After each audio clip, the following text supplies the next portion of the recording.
Okay guys, so we've left off the last video of disconnecting from the vehicle. This time we had talked about getting involved in leveling the system.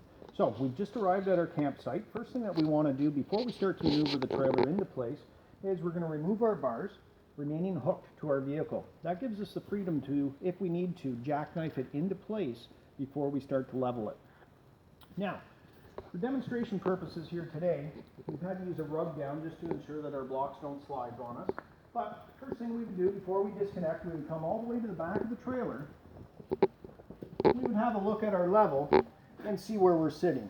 Now, in this particular instance, it's the door side that's low, but we don't have a lot of room on that side right now just to demonstrate, so we're going to raise the road side. So, looking at our level here, we're off level. First thing we would do is come around to the far side of the trailer.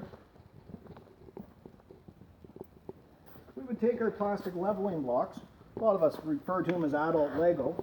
They're shipped in these bags to us, keeps them a little bit cleaner and stores away nicely. Now, what we do is we simply build a bit of a ramp on either side of the tire to allow us to be able to pull the vehicle up and onto it. At this stage, what we would do is we would have either a partner with us or somebody else to help guide us. Makes this a little bit easier to do. So at this stage, I'm going to fire up the truck and have somebody pull this ahead for us while we watch. Signaling to the driver how much to pull ahead. He's going to pull ahead slowly. Stop once we're centered up on the blocks. Now, before we disconnect, we of course want to make sure that the far side is going to be secured with our wheel chocks. You can see right here on this side, we would be unable to place them underneath safely. So we'll put the wheel chocks in behind the tires on the far side as we showed you in the previous video. 2 and 3, and you're good. Okay guys, so we've chalked our wheels on the far side. We're up on our plastic leveling blocks on this side. Next, what we're doing is we've pulled our tow vehicle out of the way.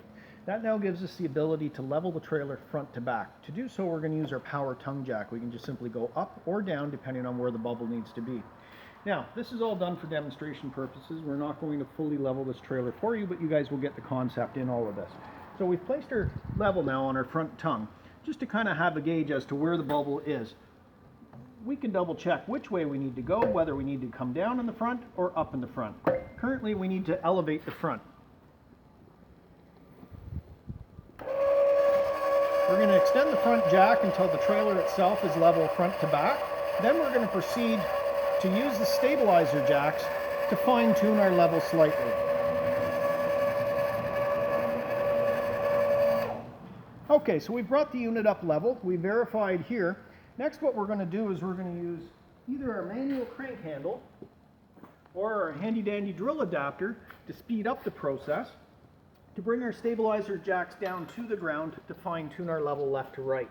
Now, you may notice the gap that we've got here is quite large at the moment, so sometimes it's nice to have a second bag of the plastic leveling blocks around so we can build a bit of a support underneath the jacks as well.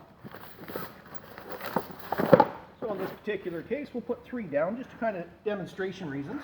What that does for you as well is it gives you a little bit larger footprint on the stabilizer jack, which will help the jacks from sinking into the soft ground. Next, put our drill on the end of the jack. We're simply going to run this down slowly.